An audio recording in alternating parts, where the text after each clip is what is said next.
estar em Gênesis capítulo 3, versículo de número 1.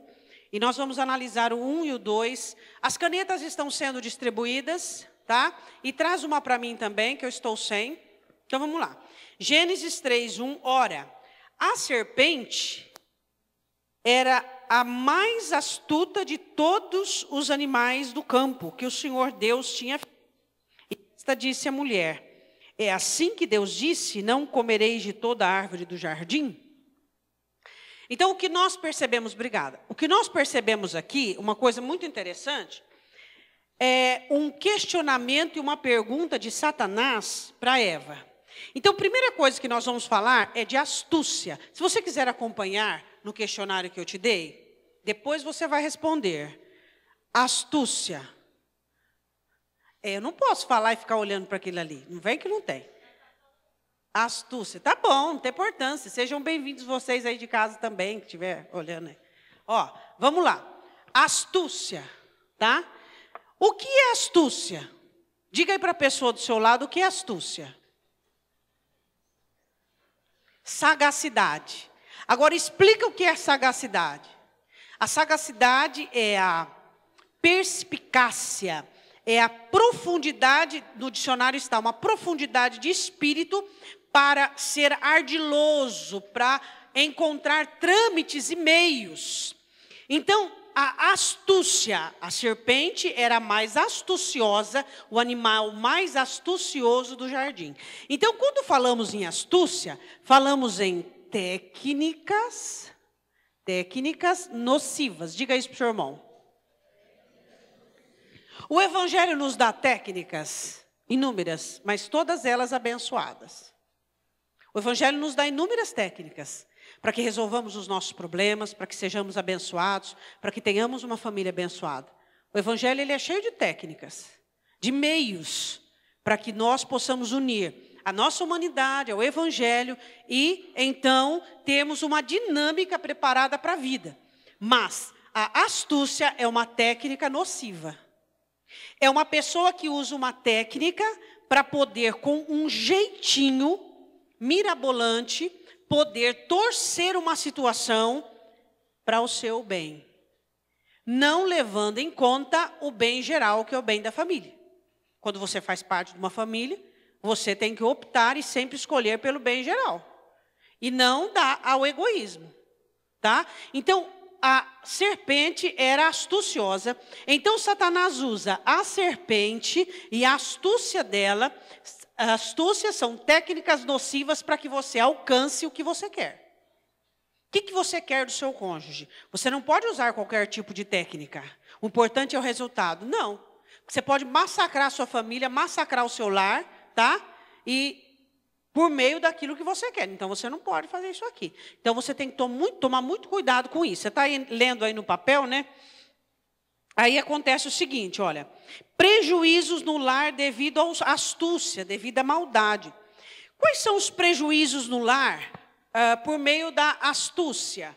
Brechas ou lugares para Satanás. Lugar para o diabo. Tá? Tudo que o diabo quer é uma oportunidade, é um ninho para que ele possa desenvolver um trâmite, tá? Para poder degenerar e denegrir, abaixar a nobreza do seu lar, levando ele a um estado vil. Então, astúcias e técnicas nocivas, eu não preciso entrar em detalhes. Você sabe dizer uma técnica astuciosa? Vocês dizem um para o outro das mulheres e vocês dizem para os homens, dos homens. Você pode dizer o que é uma técnica nociva, prejudicial? Então diga para a pessoa que está ao seu lado. Uma técnica nociva masculina e uma técnica nociva feminina. Vamos falar que vocês não conhecem técnicas destrutivas. A mulher não quer ter relação sexual. Não está afim, está cansada. O que ela faz? O que ela faz? Técnica nociva, eu estou dando um exemplo só. Técnica nociva masculina. O homem usa o computador, ele poderia fazer o trabalho dele meia hora, ele demora 1h30 porque ele está vendo coisa que não deve. Técnica nociva. São meios onde a pessoa engana uma outra pessoa para que ela continue com aquela, o outro possa ter dela, continuando aquela ótica de, mas no fundo ele está enganando por trás. Então tudo isso é técnica nociva, tá? Eu falei uma, mas diga aí uma técnica feminina. Diga aí para o senhor uma das técnicas femininas e você diz uma técnica masculina nociva. A importância das brechas que Satanás entra dentro do lar e dentro da família. As mulheres são boas em técnicas? São, mas os homens contemporâneos também estão saindo muito bem em técnicas nocivas, tá? Homem fecha a cara, né? Para que a mulher não possa abrir ou pedir alguma coisa. Então, são técnicas que são brechas para Satanás, tá? Lugares para Satanás. E uma das questões que a astúcia faz, ela separa um cônjuge do outro. Por quê? Porque o que acontece? Onde há mentira, há separação. Onde há engano, há separação. A verdade, ela une as pessoas. A verdade, ela traz para as pessoas unidade e comunhão. A mentira e o engano, ela separa as pessoas. E esse é um muro invisível. Mas não é porque invisível que não é real e não é sentido. Então, todo tipo de astúcia, de engano, de sordidez, sabe, levando no banho-maria, e tem cônjuge que é assim, por exemplo, tem marido que a mulher é muito brava, então ele vem com todas aquelas técnicas, achando que ele está contribuindo para a esposa. Eu não falo de paciência, eu não falo de flexibilidade, mas eu falo de técnicas ruins e nocivas para que as coisas fiquem bem, mas se as coisas não estão bem, elas não estão bem, ponto. A verdade é tudo, tá? Técnicas de casais que usam esse tipo aqui de astúcia. Vamos jantar fora, vamos fazer uma viagem para ver se o nosso casamento melhora. Onde já se viu isso? Isso aí não existe. Onde achar que viagem vai melhorar casamento? Viagem é boa quando o casamento está bom. Agora, quando o casamento está uma droga, tem que ficar dentro de casa. Os dois, para resolver a questão e a situação. Agora, viagem, jantar fora, trocar de carro, trocar de televisão, isso aqui não vira nada, isso aí são técnicas nocivas. Tem marido que ele percebe a dinâmica da esposa. E também o contrário, a mulher percebe a dinâmica do marido. Então, eles vão remanejando o lar para poder suprir, isso é astúcia, para poder suprir aquilo que o cônjuge espera, e o lar sempre, sabe...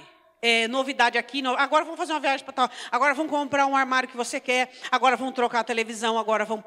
O casamento ele tem que ser consertado e não empurrado com a barriga.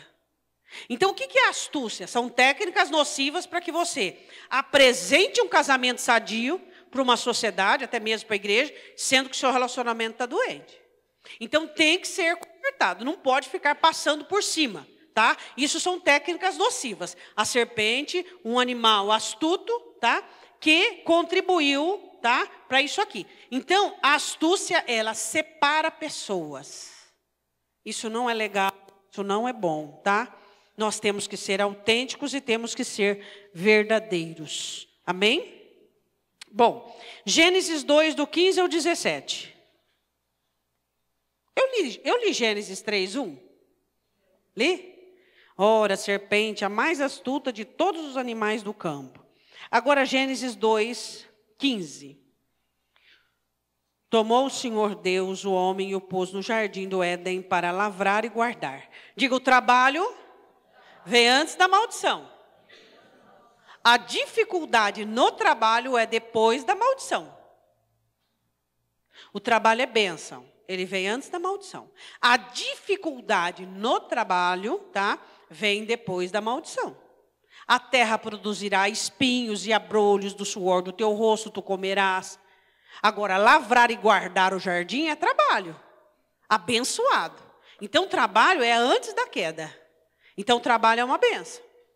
Tá? O trabalho é uma bênção. E quanto mais puro o coração, quanto mais comunhão com Deus, mais facilidade se terá. Ficou preto, o notebook ficou preto.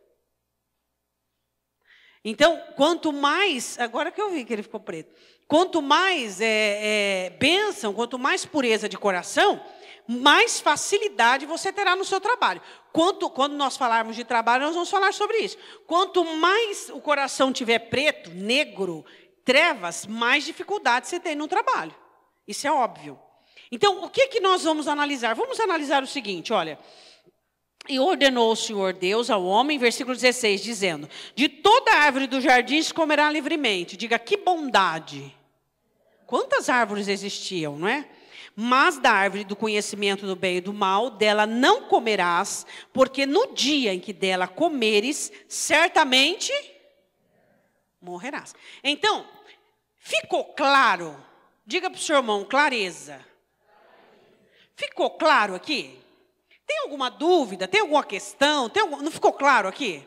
Vocês dois podem comer de todos os frutos do jardim, menos dessa aqui, que está aqui no meio do jardim. Essa vocês não podem comer. Ordem é ordem. Acabou. Tá? Aí, tinha que existir a maturidade necessária para que eles pudessem ouvir atentamente, e ficou muito claro. Diga, as coisas de Deus são claras. As soluções para os nossos problemas também são claras. Nós precisamos entender isso, que a solução para o nosso problema é muito claro. O que é? Eu preciso me humilhar, eu preciso mudar, eu preciso melhorar, eu preciso abnegar. São claras e óbvias. Só que por que nós complicamos? Por quê? Porque nós gostamos da vida complexa. Quem que sabe por que o ser humano gosta de vida complexa? Pelo complexo de inferioridade. As pessoas gostam da vida complexa porque são complexadas. Então, quando elas estão cheias de problema, cheias de situação, elas se sentem assim, o Indiana Jones dos filmes. A caça ao tesouro perdido, a caça à santidade perdida, a caça... Então, por isso que as pessoas complicam as coisas. Por causa do complexo de inferioridade. Diga assim para a pessoa que está do seu lado, quanto mais curado você for, mais simples... objetivo, você será. Quanto mais curado, mais simplicidade, mais objetividade e mais fácil você resolve o problema. Você chega para o problema e diz isso, ponto, isso, fazer, acabou. Agora, o porquê nós gostamos da complexidade? Por quê? Porque a complexidade nos faz nos sentirmos importantes. Olha que problemão, olha que situação, olha que coisa complicada. Não tem nada complicado. A nossa vida é muito simples. Deus simplificou muito, tudo para Adão. Você não coma que vai estar tudo certo. Mulheres, você obedece que vai dar tudo certo. Maridos, amem as suas esposas e se entreguem por elas que vai dar tudo certo. Muito simples. Os mandamentos de Deus são muito objetivos e claros. Agora, a complexidade está em nós e não querer fazer aquilo que se deve ser feito, no momento que se deve ser feito e do jeito que tem que ser feito. Diga isso para o seu irmão. Tá, faz de conta que você está falando.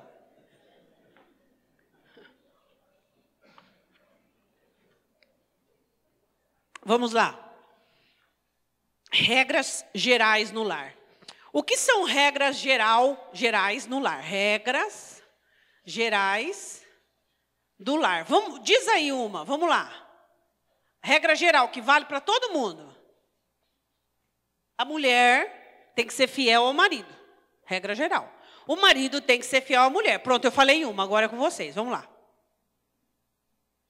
Regra geral no lar. Quais são as regras gerais no lar?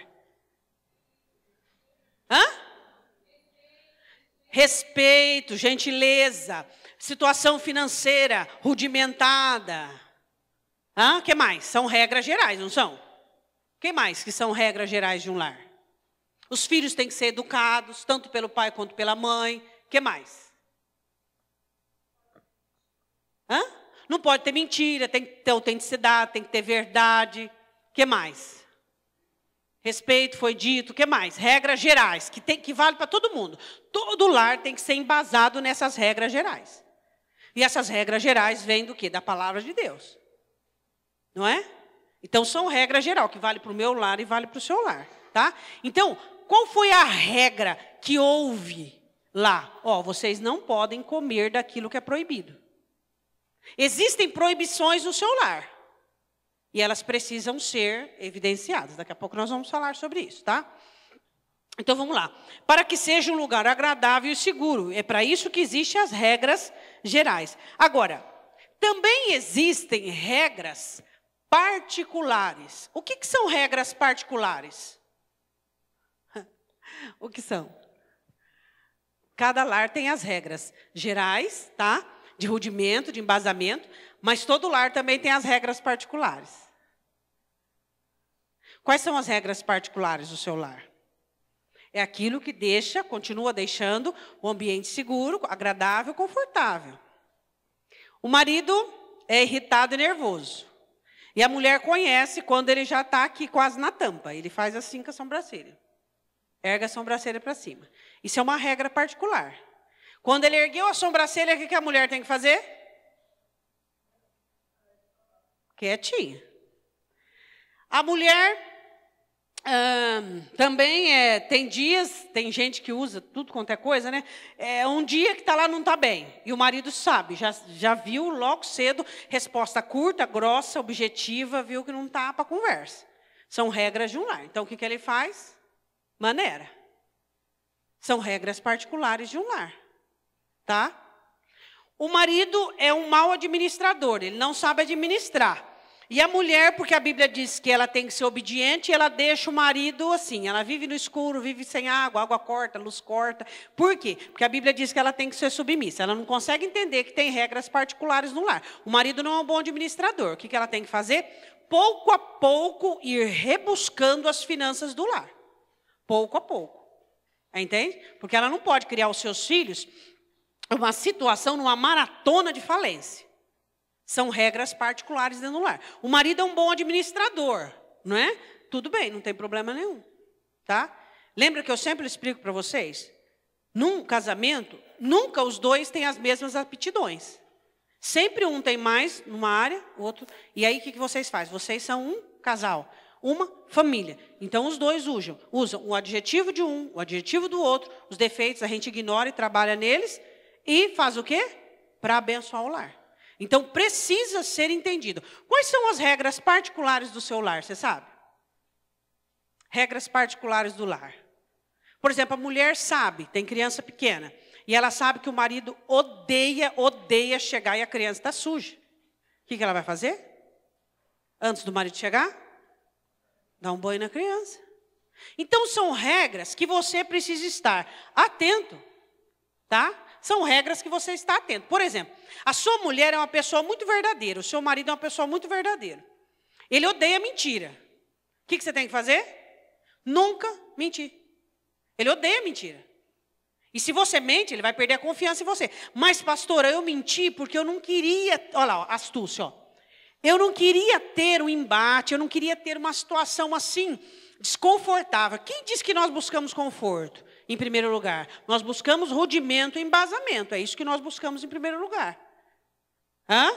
Porque o que dá rudimento a uma casa são tijolos, não almofada. Diga isso para a sua irmãzinha. Não são almofadas.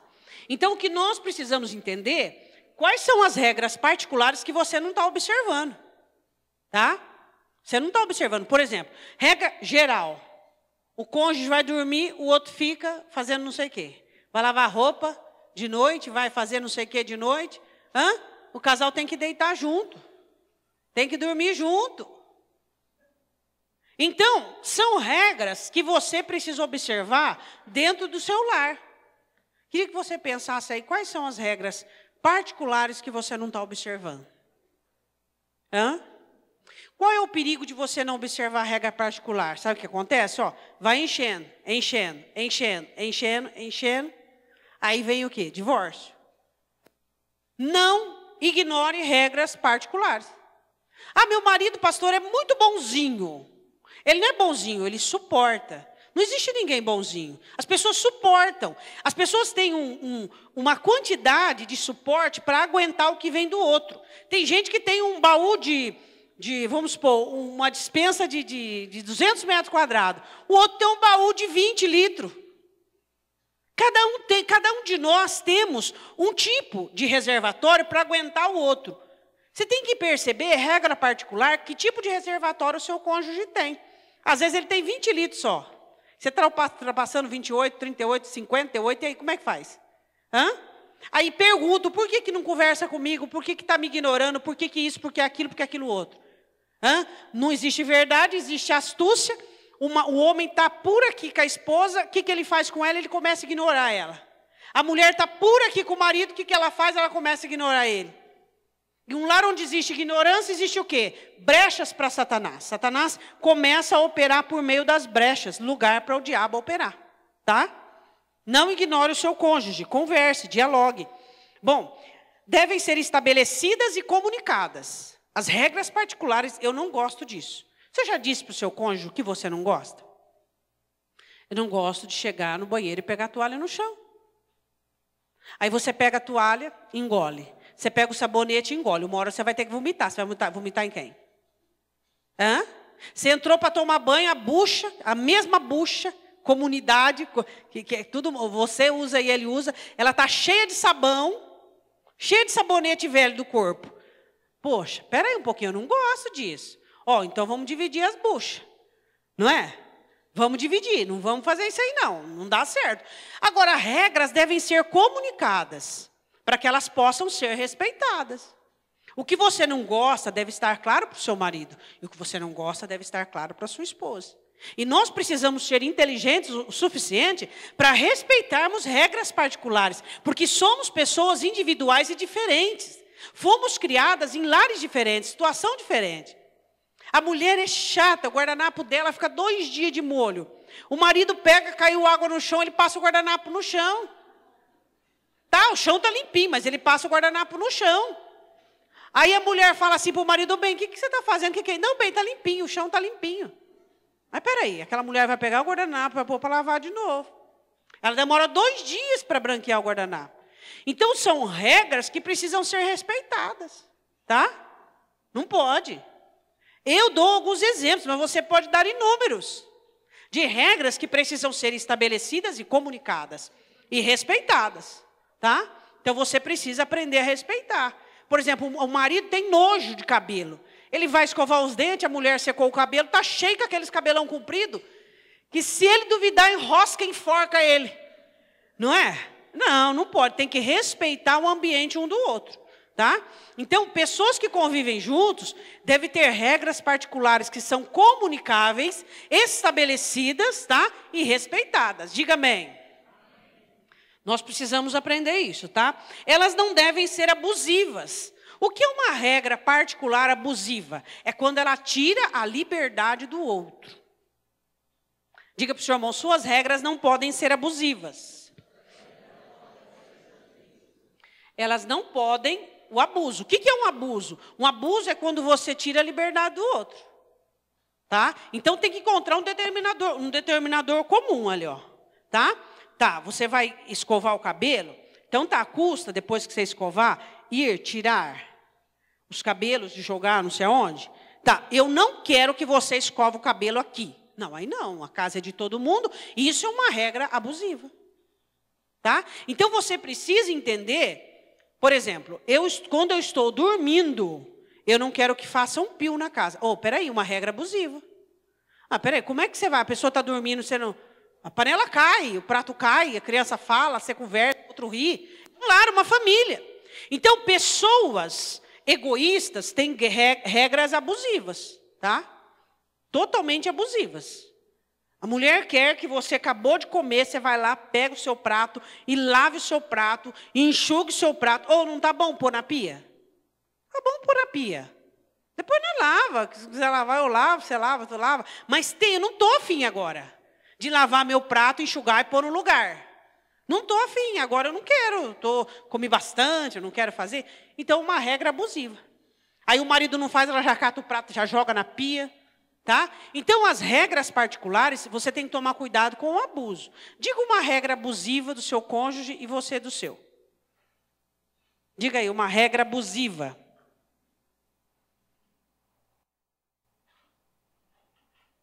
As regras particulares devem ser feitas segurando as características de cada um. Regras particulares é a característica de cada um.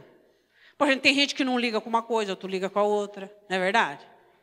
Agora, a base das regras devem ser sempre numa vida cristã, né? Onde o outro é mais importante no momento, tá? Considere os outros superiores, Tá? Então, diga, regra particular existe. Mas deve ter como base a vida cristã. Tá? Então, eu tenho regra particular, não quero saber de ninguém, eu quero saber das minhas regras. Tá? Então, o que importa sou eu. Acender a luz, você não gosta de acender a luz? Vou acender a luz. Vou acender a luz, porque eu quero acender a luz. Eu vou acender... o outro não gosta que acende a luz. Custa colocar, sei lá, um abajur, uma coisa mais, né, menos agressiva. Então, as regras particulares, elas não podem ser abusivas. Por quê? Porque elas são respaldadas numa vida cristã. Tá? Quais as regras particulares do seu cônjuge você não está respeitando? E vocês? Qual é a regra particular da sua esposa que você não está respeitando? Mulher está lá com a perna inchada, cansada, trabalhou o dia inteiro. Aí ela senta no sofá para ver, sei lá, um programa com o marido. Ele fala assim, passa a propaganda do café. Ele fala, nossa, mas um cafezinho agora bem é bem, né? Poxa vida, quem está mais descansado? Não é? Poxa, levanta, vai lá atrás. Então, existem muitas regras abusivas, onde pessoas não consideram, tá? O outro diz, não, bem, você é forte, não, marido, você aguenta, não, o marido chega, trabalha, agora regra abusiva, tá? Trabalha a semana inteira, aí no sábado, almoça, chega do serviço, almoça, e ela quer que ele pega na furadeira, depois do almoço, e começa a pendurar todas aquelas porcarias todas aquelas coisas nas paredes, e apertar não sei o que, e não sei o que. Porcaria não, né? Cada um gosta de uma coisa. E quer que ele... E ele está cansado, ele quer descansar um pouquinho, mas não, tem que ser naquela hora que ela quer. Isso é uma regra abusiva. Poxa vida, a pessoa não tem... As mulheres riam por quê? Não acredito que vocês fazem isso, pelo amor de Deus. Isso é coisa de gente que casa novo. Até os 5 anos de casamento, isso aí tem que ser eliminado. Por quê? Porque você tem que respeitar o seu cônjuge, ele está cansado. Ele chegou do trabalho, ele quer descansar. Deixa a pessoa fazer coisas com vontade. Uma das coisas muito importantes, que deveria ser regra no seu lar, faça o seu cônjuge ter vontade de fazer o que você quer. Permita com que ele faça. Tá? Ele sentou, descansou. Depois que descansou, você fala bem, como que esse vasinho vai ficar lindo naquela parede? Aí, ele vai ter vontade de fazer. Não fez naquele dia, no outro fim de semana, você fala, bem, esse vasinho está pedindo para ir para a parede. Tá? Então, precisa existir técnicas e meios de diálogo. As pessoas hoje, elas estão muito mal educadas. Hoje não existe uma nobreza no diálogo, uma gentileza, não é verdade? Então, plantou, igual eu explico para vocês, você plantou, você vai colher. Então, respeite as regras particulares da sua casa, do seu lar, e que elas não sejam abusivas. Diga amém. Qual é a regra abusiva que você usa?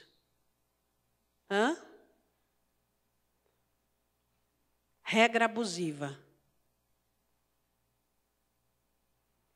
Na alimentação, quanta regra abusiva existe?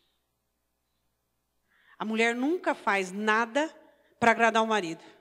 O homem gosta de comer, ele gosta de se alimentar bem, de coisa que ele gosta. Bem, olha, que isso aqui, esse negócio aqui no Facebook, essa receita aqui, olha bem que gostoso. O que ele está falando? Faz para mim. Faz para mim. É ou não é? E alguns tentam até fazer. Quem aqui tenta na cozinha? Tenta. Tem uns que são bons, né? Mas tem gente que às vezes tem coisa que você vai tentar fazer e você não consegue. O pastor cozinha muito bem. E ele queria um bolo de banana com flocos de aveia. E ele tentou fazer, eu não estava muito boa, ele tentou fazer, ficou igual sola de chinelo. Aí ontem ele falou, nossa, bem essa receita desse bolo. Eu falei, daí que eu vou fazer. Será que você vai acertar? Aí eu fiz e percebi que a receita ia pouco aveia. Você sabe, a mulher sabe que o bolo ele tem que ter uma consistência. Aí fiz o bolo. Meu Deus, que delícia que ficou o bolo. Ai, bem, você acertou bem, você está vendo? Tá vendo? Uma coisinha pequena que você faz para agradar uma pessoa. Não importa se você está cansado, se você não está, se você está doente, se você não está.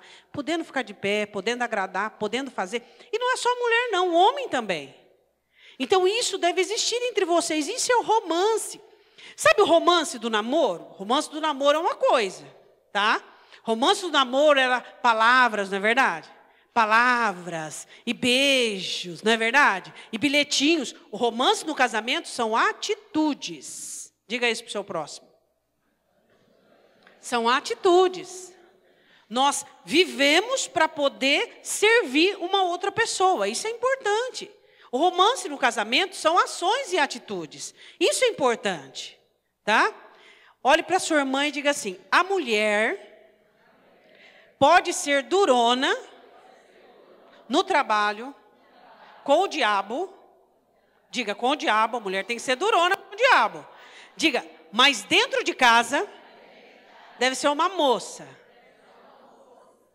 Gentil, delicada, amena, que ri, que sorri, que agrada. Agora tem mulher que chega em casa, parece que elas botam que tem espora.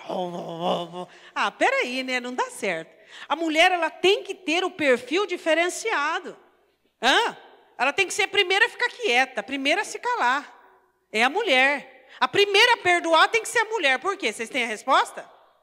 O coração da mulher é mais quebrantado. Agora vamos lá. Devem ser feitas segurando as características de cada um. Claro, eu tenho minha característica e tenho minhas regras particulares, tá? Mas como base o evangelho, porque eu não quero ser uma pessoa arbitrária, tá? Eu não posso ser uma pessoa arbitrária, que crio regras onde vou causar desconforto para minha família, onde todo mundo tem que dançar conforme a minha música. Não, de jeito nenhum. Então as regras não podem ser arbitrárias. Diga isso para a pessoa que está ao seu lado. Tá, Gênesis 3:1, vamos lá. A tentação foi feita a partir de uma certa insatisfação pela regra do lar. Você não pode ter insatisfação pelas regras do seu lar. As regras do seu lar são feitas pelo tipo da pessoa que você se casou. Então, a regra do seu lar foi feita e você não pode ter insatisfação, tá? Então, você não pode ser uma pessoa insatisfeita com as regras do seu lar e da sua família, tá bom? Não adianta, por exemplo, você ter uma esposa que ela é mediana na limpeza. Não adianta que você não vai ter uma Amélia. Não vai. Ela é mediana e é mediana, e por mais que ela melhore, ela continue mediana. Tá? Então, vocês precisam aprender a respeitar isso aí. Então, insatisfação não é legal. Tá? Você não pode ter insatisfação com respeito ao seu cônjuge. Você comprou o pacote inteiro. Com tudo. Então, não pode ter insatisfação. Tá? Com respeito a seu cônjuge. Você pode olhar nele e ver coisas que você quer mudar. Tá? Nós falamos disso. O que de sua parte tem contribuído para o seu cônjuge. Agora, insatisfação, o que é insatisfação? É desgosto. Você desgosta da pessoa. Você olha para aquilo, meu Deus, é a hora que você vê chegando do serviço, a hora que você vê chegando do trabalho, a hora que você vê sentar na mesa, meu Deus, você não quer ficar perto. Por quê? Por causa dessa insatisfação. Isso não é legal e não é bom. Bom, qual foi a questão? Primeira questão da serpente. Ela diz assim, ó, não comereis de toda a árvore do jardim? Uma pergunta. Foi assim que Deus falou? Olha aí no versículo de número 15. 16. De toda a árvore do jardim comerás livremente. O que Satanás fez? Diga, generalizar. Colocar tudo no mesmo pacote. Nenhum fulano presta, ninguém presta. Tem gente que gosta de uma generalização. Isso é pecado. Diga para o seu irmão, isso é pecado. Generalizar. O que ele diz? Não comerás de toda a árvore do jardim? Não foi isso que Deus disse. Deus diz, de toda a árvore do jardim comerás livremente. O que Satanás fez? Generalizou. Não comerás de toda? Não, de toda não, de toda é para comer. Generalizar. Vamos falar um pouquinho sobre isso? Sua televisão está lá e ela quebrou um cantinho. Coisa pequena ali. Você joga lá fora? Não. Seu secador preferido quebrou um negocinho, o fio escapou. Você vai jogar ele fora, se dá para trocar a tomada? Não. Agora, por que nós fazemos isso com pessoas? Nós olhamos uma característica dela, um defeito dela, que nós não gostamos, e nós generalizamos tudo. Um problema no lar, ele é financeiro, tá? Um problema que afeta os lares, você sabe que é o financeiro. Por quê? Por falta da humildade. O financeiro não pode afetar os lares, não pode destruir. Porque não tem humildade. Baixo padrão. Baixo padrão. Comia carne todo dia, vai comer uma vez por semana, uma vez por mês. Troca as proteínas. Hã? Baixo padrão. Não pode morar numa casa de 1.000, vai morar numa casa de 300. Aperta todo mundo, mas vai ser feliz. Por que o lado financeiro, ele é o causador de grandes questões dentro do lar por causa da... Quando você casou-se, você tinha uma situação bem diminuta. Só porque você tinha uma situação diminuta, você não era feliz? Você era feliz. Agora, por que hoje a situação financeira traz maus tratos para o casamento, por causa da arrogância, da soberba? As pessoas não sabem isso aqui. Até o seu carro tem ré. Qual carro aqui que não tem ré? Veio com defeito. Seu carro não tem ré? Você não sabe dar um passinho para trás? Não sabe? Não consegue dar um passinho para trás? Não consegue respeitar a situação econômica da sua família que você está vivendo? Hã? Tá, que bom seria se tivesse muita abundância. Tá, mas não tem, o que você faz? Abaixa o nível. Por que o financeiro afeta os relacionamentos? Porque falta humildade. Isso aqui ó, está onde? Geralmente nas mulheres. São as mulheres que perturbam os homens por causa de dinheiro. Tá? Aí o homem já se sente mal por causa da situação. Aí ela perturbando, aí ele se sente o quê? Um fracassado, porque ele não é mais um provedor. Ele é agora uma pessoa que é cobrada. Então, o que se precisa entender? Que se o financeiro está ruim, existem outras coisas que vai muito bem no lar. Então, você precisa analisar. Bom, o financeiro está ruim, mas a gente faz sexo quase todo dia. Mas a gente toma um cafezinho, não tem mais aquele lanche, mas é o cafezinho, a gente ri junto. A gente brinca junto, a gente é amigo. Hã? Está difícil uma área, mas as outras áreas vão boas. E com a sustentabilidade dessas áreas, você vai atacar essa. E vai fazer melhorar a situação e o casamento. Então, nós precisamos entender que o primeiro ataque de Satanás é a generalização. Tudo está ruim. O marido fez uma coisa ruim, e aí reporta você lá no passado daquilo que ele fez, aí você já começa a olhar com ele com suspeita, aí você não quer conversar, aí você já faz cara feia. Não, mas peraí, a pessoa tem defeito. Ele errou, tá, levantou uma questão lá de trás. Mas peraí, o passado não ficou para trás? Vamos analisar em termo geral. Não generalizando. Mas vamos olhar as partes boas. Vamos fazer isso aqui do jeito certo. Hã? Ah, peraí, ele é bom nisso, bom nisso, bom nisso, bom nisso. É ou não é? No que seu cônjuge é bom? Quais são as características boas dele? Daqui a pouco nós vamos falar sobre isso. Ó, toda árvore do jardim, uma área ruim. A ótica da decepção engloba todas as áreas e traz a maximização. Diga isso para o seu irmão do lado. A ótica da decepção engloba todas as áreas e traz a maximização. Agora explica isso para a pessoa que está ao seu lado. A ótica da decepção engloba todas as áreas. Você ficou decepcionado com o seu cônjuge numa área? Vai englobar todas as áreas. E aí vai acontecer o quê? A maximização. Você vai começar a aumentar os defeitos dele. Agora explica certinho do jeito que eu expliquei. Explica. A ótica da decepção. Você olha para uma pessoa e fica decepcionado. Ah, eu queria que ele fosse assim. Eu queria que ela fosse assim. A ótica da decepção engloba as áreas. Todas as áreas. Começa a olhar os defeitos, aí começa a generalizar tudo. Aí produz o quê? A maximização. Um defeito pequeno fica grande. Outro problema pequeno fica grande. Então vamos repetir de novo. A ótica da decepção. Agora entende. Vamos entender. Mente cansada, todo mundo está com a mente cansada. Tá? Não, a mente não pode ficar cansada. Vamos lá. A ótica da decepção. Entendeu isso? Engloba todas as áreas. Gerando a maximização. O que é maximização? Aumenta, aumenta, aumenta os defeitos, aumenta, aumenta, aumenta. Aquilo que era bom já é mais ou menos. Aquilo que era ruim ficou péssimo. Aquilo que era mais ou menos ficou horroroso. Então quem que aguenta? Que casamento que aguenta isso? É ou não é? Hã? Bom, e traz a maximização. Aprender a separar as áreas e trabalhar nelas individualmente. Diga amém. Separar áreas em que o seu cônjuge não é bom e trabalhar sobre elas, doando a sua costela. Olhe para o seu irmão e diga, doe a sua costela. E olhe para a sua irmã e diga, doe a sua costela. Separe as áreas em que seu cônjuge não é bom. Quais são as áreas que seu cônjuge não é bom? Quais são as áreas? Aí o que você faz? Separa. Ela não é ruim em tudo. Ele não é ruim em tudo. Aprenda a separar. De toda a árvore do jardim vocês não podem comer? Não. Espera aí. Ele não é todo ruim, não. É igual aquela história, né? Ah, meu marido é muito bobo, muito bonzinho. Se ele fosse mais firme, ele não aguentava você. Dá para entender? Não aguenta, a pessoa não aguenta. É aquela velha história.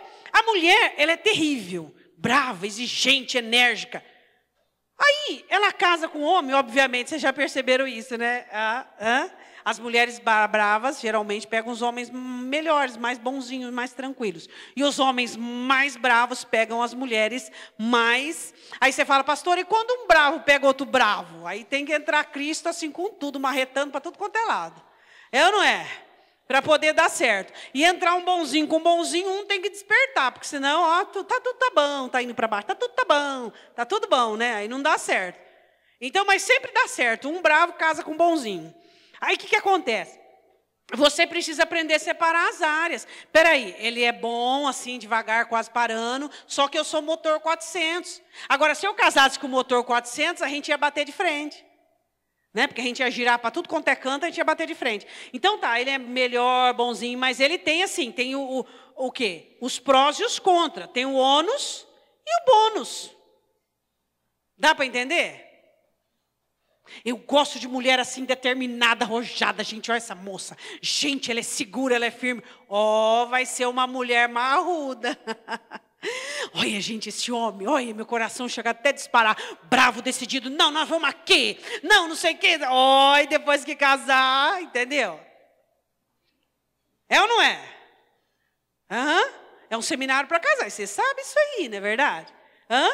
É uma mulher, tá bom, amor, tá bom, amor, tá bom, amor. Aí casa com ela, quer que ela seja arrojada. Não, vai ser sempre, tá bom, amor, tá bom. Oi. É ou não é? Diga para o seu irmão, tem o ônus e o bônus. Nós só gosta do bônus, né? Só gosta do bônus, a parte boa. Mas tem um ônus também, que é o quê? A questão da complexidade da personalidade, das características. Tem o ônus e tem o bônus, senão não se tem identidade, tá? Então, o que acontece? Vamos trabalhar individualmente. Segunda questão, essa é a primeira questão, tá? Cadê aqui? Generalização, essa é a primeira. A segunda questão que Satanás fez com Eva, o que é que foi? Ele diz assim, ó, um exagero na proibição. Exagero na proibição. Não exagere aquilo que você não tem no seu lar, tá? Então, não exagere aquilo que você não pode ter. Todo mundo tem tudo? Senão seria céu. Ninguém tem tudo. Você casou com uma pessoa, você achou que o seu casamento ia ter tudo? Que o seu cônjuge ia ser isso? Também, isso, 10, tirino, isso. Não, peraí. Ninguém tem tudo. O lar tinha todas as árvores que podiam comer, mas uma não se podia. Uma não podia. O seu lar, ele tem proibições, só que não exagere. Ele tem negativas, mas não exagere. Olhe para tudo aquilo que você tem. Você olhe para a proibição, aquilo que você não tem, que você não pode. Mas olha também para as qualidades e as oportunidades. Quantos frutos aqueles dois podiam comer? Por que só aquele lá era o problema? Quantas proibições tem seu lar? Não vai dar, nunca vai dar. Às vezes, mais ou menos, mas não vai dar para chegar. Mas espera aí, não exagera. Não exagera. Não fica com aquele olho naquilo, sabe?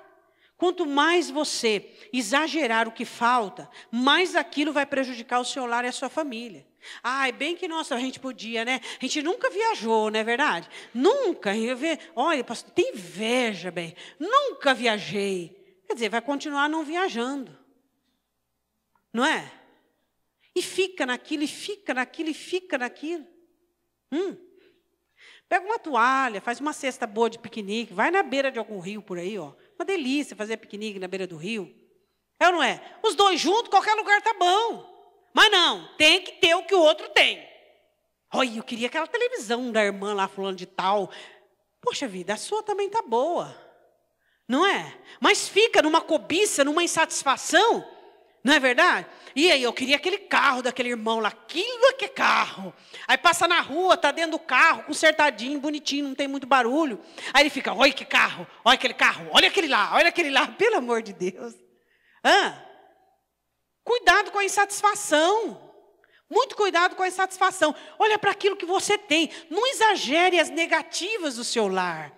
Vão ser felizes os dois juntos.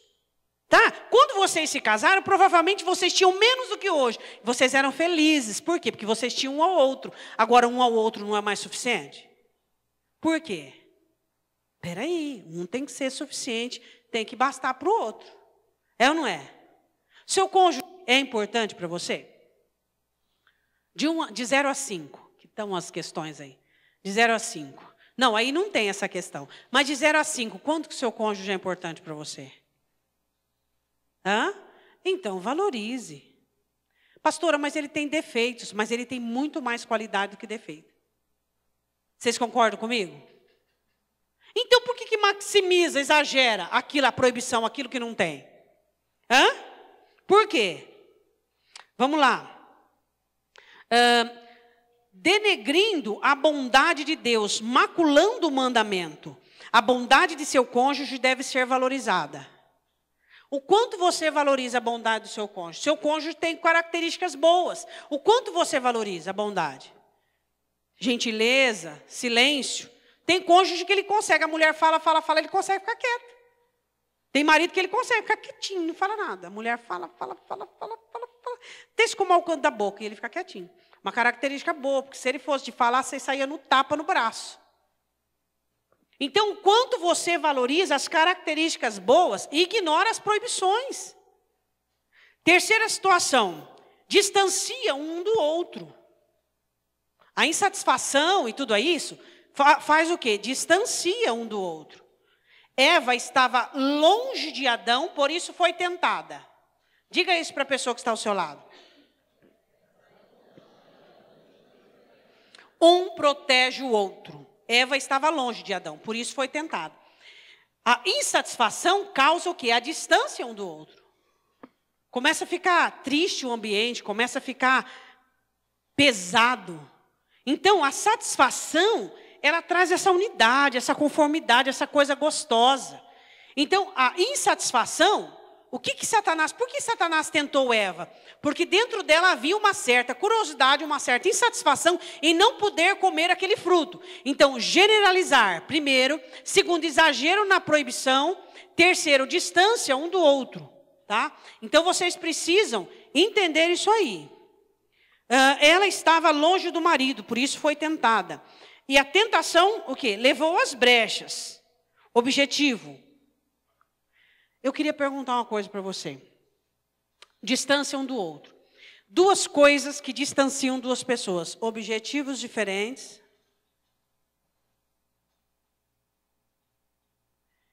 E desacerto em personalidade.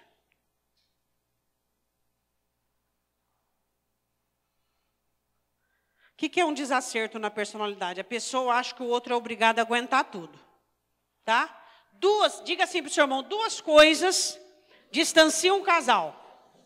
Objetivos diferentes e desacerto na personalidade. A pessoa, ela é do jeito que eu sou, do jeito que eu sou. Quem quiser me aguentar, que me aguente. Peraí. Então tem que viver numa ilha sozinho. Não é assim. As pessoas, elas têm que se amoldar e se disciplinar. Meios de disciplina.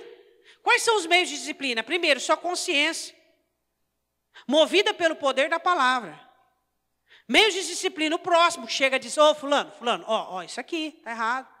Terceiro meio, a vida, consequência. Então, nós temos que disciplinar. Não, peraí, não posso, isso aí eu tenho que me disciplinar. Por quê? Porque nós vivemos em grupo, em comunidade. Não é bom que o homem esteja só, por isso ele se casa. E duas coisas que separam casais. Objetivos diferentes. Eu quero olhar para mim, você quer olhar para você e o nosso lar vai ficar falido.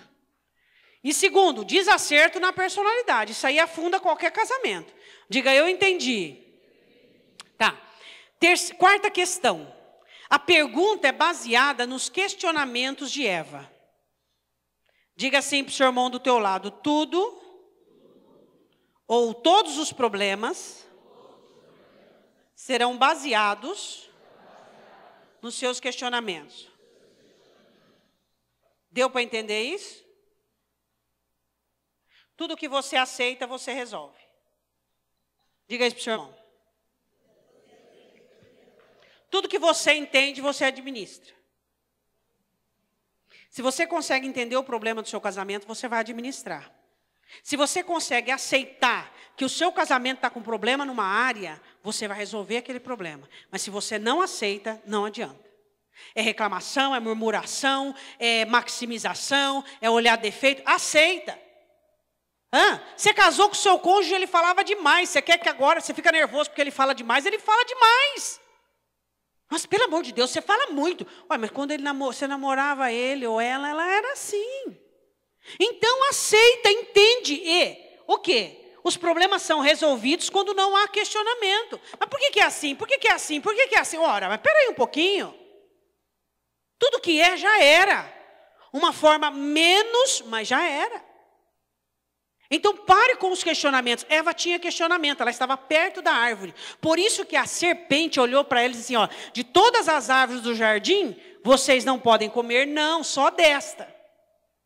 Então ela estava perto. No entanto que quando ela fala para Satanás, ela diz assim, ó, a Eva disse que era agradável à vista, quer dizer, ela ficava perto. Muito cuidado com os questionamentos. Não pode ter questionamento. Não pode, por que isso? Por que ele é assim? Por que ele é assado? Por que isso? Por que isso? Por que aquilo? Por que a gente é assim? Não. Quando você entende um problema e aceita, você vai resolver ele. Mas quando você fica questionando, só vai dar briga e confusão. Diga, eu estou entendendo. Tá. Então vamos lá. Pergunta baseada no questionamento. Sua família precisa de uma persona conclusiva e não questionadora. Diga isso para a pessoa do lado.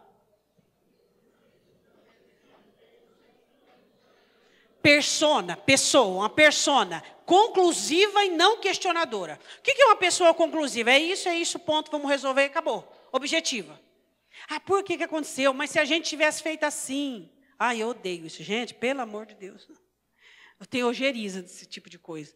Se a gente tivesse feito, se a gente não tivesse falado, se a gente tivesse sabido, mas não sabia, já foi em terra, morreu, está fedendo. A partir daqui, o que a gente pode fazer para melhorar a situação? Vamos levantar a cabeça e vamos melhorar a situação. A questão é o seguinte, nós precisamos entender, todos os problemas são dados pelo questionamento. Você precisa entender isso e parar de questionar. Por que é assim? Por que foi assim? Por que foi daquele jeito? Por quê? Lares precisam de pessoas conclusivas e objetivas. O que é? É isso aqui, pronto, acabou. O que nós temos que fazer? Tem que fazer esse tratamento? Então vamos fazer. Tem que fazer isso? Então vamos fazer. Tem que fazer aquilo? Vamos fazer. Acabou, conclusiva. Agora fica naquela melancolia. Mas se eu soubesse. Mas se eu tivesse feito. Não, vamos levantar a cabeça, vamos orar, vamos buscar Deus, vamos agir e vamos para frente. É ou não é? Amém? Pessoas questionadoras. Baseados o quê? Na árvore dos detalhes. Árvore dos detalhes. Pessoas que ficam questionando, que ficam olhando para o detalhe. Mas é isso, mas é aquilo outro. O que eu estou perdendo em não comer esse fruto? O que eu estou perdendo nesse casamento? Tem gente que pensa assim, o que eu estou perdendo? Eu podia ser feliz, eu podia estar viajando, eu podia estar desfrutando. Tem gente que fica, eu podia ter aproveitado mais minha mocidade. Tem gente que ela já tem vários anos de casamento, as rugas já estão na face, e ela fica falando, ou ele fica falando, não, mas se eu não tivesse casado, se eu não tivesse não sei o quê. E fica nisso, fica na questão dos detalhes. O que eu estou perdendo? Insatisfeita. Queria todos os frutos. Diga comigo, a imaturidade leva a uma busca exterior, infindada. Pessoas imaturas não cansam de procurar, nunca estão satisfeitas. A Bíblia diz assim em Tiago, capítulo 1, que nós somos tentados, engodados e atraídos pela nossa própria concupiscência. Satanás tenta a Eva baseada na insatisfação dela, que é que ela queria aquele fruto. As tentações e bancarrotas do seu lar virão na sua insatisfação. Satanás vai olhar a insatisfação do seu coração e vai fazer as armadilhas baseadas nisso. Ah, eu não sou feliz, minha mulher não é feliz. Só ser feliz. Hã? Não dá para ser feliz? Coloca um filme de comédia e vai rir os dois juntos. Não é assim que é feliz? Não. Como é que vocês conseguem ser felizes? Conversando com o outro, desarmando, né? Vai conversar, um começa a atacar o outro. Espera aí um pouquinho. Não. O diabo, o que o diabo quer? Ele quer assim, não, vou fazer diferente. Não é desse jeito. Bom, insatisfeita, queria todos os frutos. Imaturidade leva a uma busca exterior infindada. Eu queria perguntar uma coisa para você. É uma coisa muito interessante. Se pode ter tudo num casamento? Se pode ter tudo num cônjuge? Não. Não dá para ter tudo. Porque nenhum de nós somos perfeitos. Dá para ter tudo num cônjuge? Não. Então você precisa se adequar com o cônjuge e o lar que você tem. Tem gente que tem lar que tem uma vida financeira abençoadíssima, mas na área emocional eles não se dão. Outros na área emocional se dão, na área financeira vai assim, só a misericórdia. Então você precisa entender isso, que ninguém tem tudo. Olha, se o seu lar não tem tudo, é porque você não tem tudo. Se o seu lar tivesse tudo, é porque os dois eram perfeitos, não existe ninguém. Então não fique olhando para aquilo que falta no seu casamento, no seu lar, na sua família. Olhe para as oportunidades. Eva, ao invés de olhar para todas as árvores que podia comer, ela olhou para onde? Para a árvore que não podia comer. Gente, que situação, isso antes da queda. Então por isso que eu digo para você que existem emoções que te levam ao pecado sem serem pecado ainda. Tá? Então vamos continuar. Tentação por tabela. A tentação por tabela, o que é? Satanás tenta Eva e Eva tenta Adão. Que isso? Quando que você é um instrumento de Satanás na vida do seu cônjuge ou da sua família? Quando? Quando você alfineta, quando você acusa, quando você ridiculariza, quando você humilha, quando você faz sofrer, quando você fica nesses porcaria de vídeo de internet, de prostituição, isso tudo você é um instrumento de Satanás para o sofrimento. Aquela hora que no altar as pessoas dizem todas aquelas promessas, aquilo lá, eu não sei o que acontece, precisava aumentar um pouco daquilo lá, porque não é possível. Você é a pessoa que deve fazer bem ao seu cônjuge. Eu não consigo entender como que algumas pessoas, Satanás queria derrubar Adão. Ele sabia que Adão ele não podia derrubar. Adão recebia diretriz diretamente de Deus. Então ele vai por tabela. Existem muitos maridos, muitas esposas que não crescem, não amadurecem, não conseguem ser felizes. Por quê? Porque Satanás usa o cônjuge para entristecer, para ferir, para machucar, para magoar, para fazer se sentir um perdedor, um arrasado. Espera aí. Quando você ridiculariza ou faz sofrer o seu cônjuge, é o seu lar que está perdendo. É o seu lar que está sendo prejudicado. Essa união que não está dando certo. Não pode. Quando que você é um instrumento de Satanás na vida do seu cônjuge? Quando? Hã? Você sabe que ele não gosta, você irrita e faz. Você sabe que você vai ferir muito o coração dela, mas você vai e faz. Você está sendo um instrumento de Satanás na vida do seu cônjuge. Nós somos instrumentos de Deus. Uma dinâmica eficaz e causadora do ananismo nos casamentos. O que é ananismo? O casamento não cresce, não amadurece. Por quê? Porque as pessoas são instrumentos malignos na vida do outro. Fica sempre aquele casamento imaturo. Impede de crescer. A apresentação errada do mandamento. Eu vou parar por aqui, irmãos, porque eu quero que você faça um pouco, tá? Essas questões aí. Não, eu vou terminar, tá? Vou terminar que é melhor, porque aí na outra terça nós já começamos outra situação. Apresentação errada do mandamento gera heresias. O que ele diz? De toda a árvore do jardim comereis? Não. Então toda apresentação errada de um mandamento gera heresia. Apresenta-se o problema sem a causa, gera uma deformidade na conclusão, dando abertura à acusação. Vamos ver se você entende. Apresenta-se um problema conjugal. Primeira coisa que você tem que fazer num problema, a causa.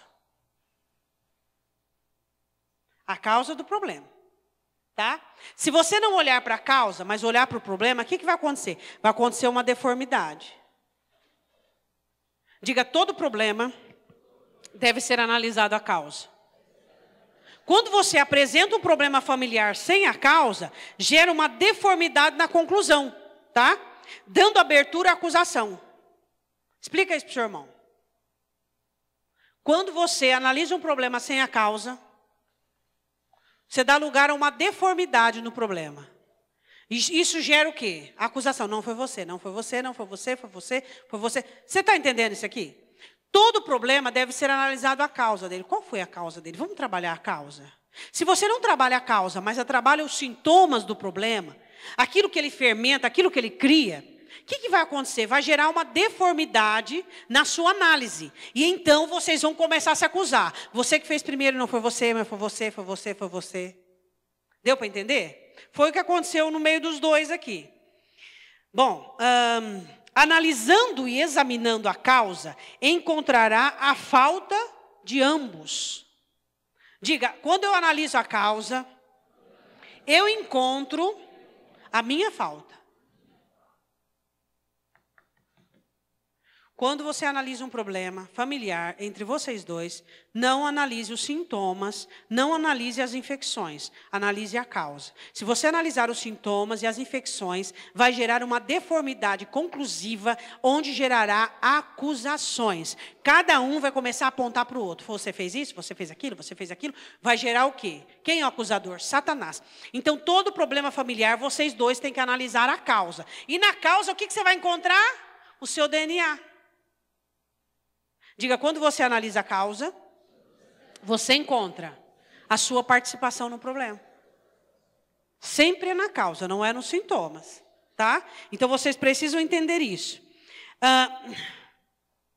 Satanás cita o mandamento de uma forma fraudulenta. Ao agravar a exceção, invalida a permissão. Diga isso para o seu irmão. Ixi.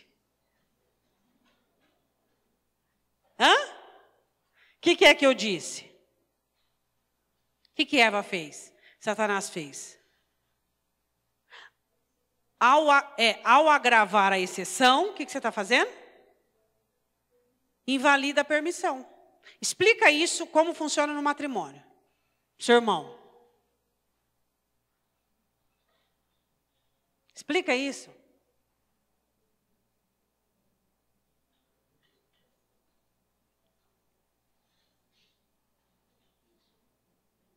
Olha aquela árvore, eu não posso comer. Olha aquela, agravou a exceção. O que ela fez? Invalidou o quê? A permissão. Olha quantas árvores. Traduz isso para o seu casamento. Ao valorizar um defeito do seu cônjuge, você diminui e invalida todas as qualidades dele. Ao valorizar demais, ao agravar aquilo que você não tem no seu casamento, que você não tem no seu lar, como eu queria que meu marido fosse assim, como eu queria que a minha esposa fosse assada, ela é do jeito que ele é do jeito que ele é. A mudança virá a partir de investimento. Então, quando você agrava a exceção, você invalida a permissão. Quando você agrava as limitações do seu casamento, você está invalidando todas as oportunidades, todas as liberalidades, tudo aquilo que vocês têm junto, em comum. Agora explica para o seu irmão, em nome de Jesus. Explica aí. Agora entendeu? Objetivos. Quais eram os objetivos de Satanás? Nós já estamos terminando. Quais eram os objetivos de Satanás? Remover o senso de obediência ao mandamento. Esse era o objetivo de Satanás. O senso de obediência, o senso das regras particulares, o senso. Satanás, o objetivo de Satanás era tirar o senso de responsabilidade à obediência. Esse era o objetivo de Satanás. Deus disse não pode. Quais são as proibições do seu casamento? Não pode, não pode. Tá? Você não pode viver sem esse fruto. Satanás disse para ela, você não pode viver sem esse fruto. Eu posso viver sim. Eu queria tanto que o meu marido fosse gentil, delicado, que gostasse de poesia, que gostasse disso, gostasse daquilo. Não gosta. Ah, mas se eu tivesse um marido assim, eu seria mais feliz. Vamos lá. Você se enganou. Deus é bom. Não é verdade isso. Deus é bom. Deus é bom. Pode comer sim, Deus é bom. Uai, Deus é bom, Ele é maravilhoso, mas o meu casamento está dessa maneira. E Deus é bom e Ele vai me ensinar a melhorar a situação. Diga para o seu irmão, seu casamento precisa ser melhorado. Essas conjecturas mancham as regras das leis divinas. Analise a diferença, agora eu termino aqui, senão daqui a pouco eu vou ultrapassar uma regra particular. Hoje é aniversário do pastor, ele falou, você tem que chegar mais cedo. Entendeu? Uma regra particular. Ó, para nós terminarmos, preste atenção aqui. Você precisa analisar a diferença de defeitos e características. A diferença de defeitos e características. Cada um de nós temos uma característica. O que é um defeito? Defeito é aquele que infringe o quê? A palavra do Senhor. Isso é um defeito que precisa ser mudado. Agora, características é característica. Ai, meu marido tem um defeito, ele fala muito alto. Peraí, isso aí não é um defeito, isso é uma característica. Minha esposa tem um defeito, ela ri muito alto. Isso aí não é um defeito, isso é uma característica. Os defeitos precisam da nossa oração, da nossa participação, porque defeitos são aqueles que agravam o moral e trazem desencontro à palavra. Agora, característica é característica. Meu marido é muito irado, defeito. Minha esposa é muito vaidosa, defeito. Então, você precisa analisar entre defeito e característica. Você precisa aprender a separar essas duas coisas. Características pessoais são características pessoais. Defeitos são aqueles que vão contra a Escritura e a palavra do Senhor. Tá? Agora, se você olha as características do seu cônjuge e não gosta, e olha as características do seu cônjuge e trabalha elas como defeito, errado, isso aí é errado, não pode. As nossas características, Deus não trata como algo a ser reformado, não. Características são características. Diga para a pessoa do seu lado a característica do seu cônjuge e um defeito dele, e você faça a mesma coisa. Característica do seu cônjuge e defeito. Todos nós sabemos. Os defeitos são aqueles que são abusivos, aqueles que infringem, aqueles que regras e limites.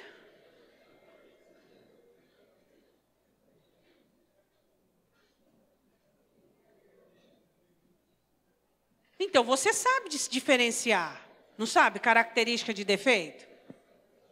Hã? Quando eu estava elaborando as questões, eu perguntei até para o pastor, eu falei, qual que é os meus defeitos? E quais são as minhas características? E eu disse para ele, ele disse para mim, e ninguém saiu rolando no tapa. Não é? Tem que ter maturidade. Não é? Bem, quais são as minhas sua característica? Assim, você, assim, assim. Mas e os defeitos? O defeito eu acho assim, assim, assim. Por que o defeito? Eu melhorei nisso aí, você não repara, você não vê. Não, nada disso. Se for para dar briga, meu irmão, não pergunta. Vamos na paz. Eu melhorei, você não viu, você não nota, você não me reconhece. Você não vê que eu melhorei, eu mudei, e aí vai aquelas conversações, só misericórdia. Você está aí com a lista, tá? A sua resposta vai até, vamos ver. Tá, pode ir até a 13, tá? Nós falamos só até a 12, mas pode ir até a 13. Antes de você responder, que eu quero que você responda, de 1 a 5, mas não vai ficar olhando o papelzinho do teu marido, você não vai ficar olhando o papelzinho da sua esposa. Isso é uma coisa muito particular, muito, individual. Olha a primeira pergunta que interessante. Ó. Sou obediente às regras gerais de um lar? De 0 a 5. Sou consciente às regras particulares do meu lar e as aceito? Sou um membro que crio regras particulares opressoras? Qual o seu nível de astúcia no seu relacionamento familiar?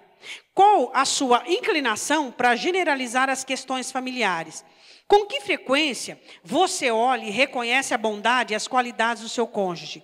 Qual a distância entre você e seu cônjuge? Lembra sempre de distância, objetivos, tá? E diferença de personalidade que confrontam. Os questionamentos sobre seu casamento te fazem menos envolvido conjugalmente? né? Você fica questionando, por que não é assim, por que não é assim? Aí você não fica envolvido conjugalmente, né? O seu cônjuge não tem você por inteiro. Você ainda acha que tem que ter tudo no casamento, mesmo sabendo que isso é imaturidade?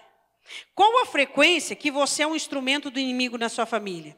Com qual frequência Satanás te faz insatisfeito com o seu casamento? Você sabe diferenciar entre características e defeitos do seu cônjuge?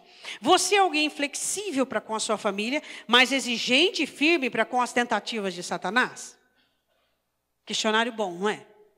Por que a importância dos questionários? Porque você vai se analisar. Ninguém vai ver nada, você vai responder. E eu queria fazer uma oração, porque eu tenho que sair. E a Sandra vai ficar aqui para mim, para que ela organize as respostas, tá? Pode ficar sentado mesmo, eu gostaria que você fechasse seus olhos. Pai, em nome de Jesus, nós te damos graças por estar aqui. Sabemos que nem tudo é perfeito no nosso casamento, na nossa família. É claro que nós gostaríamos que fosse, mas isso não vai nos dar uma insatisfação a ponto de Eva ter caído nas ciladas de Satanás. Pai Santo, em nome de Jesus Cristo, eu te peço que o Senhor venha nos ajudar a abençoar as nossas famílias pelo nosso aprendizado. Que os homens se tornem melhores e que as mulheres melhores, Pai. Em nome de Jesus, que nos tornamos melhores uns para os outros. Porque o que vale é a pessoa que está aqui na terra e o que temos que fazer bem a elas, Pai. Nós te pedimos em nome de Jesus. Amém. Amém?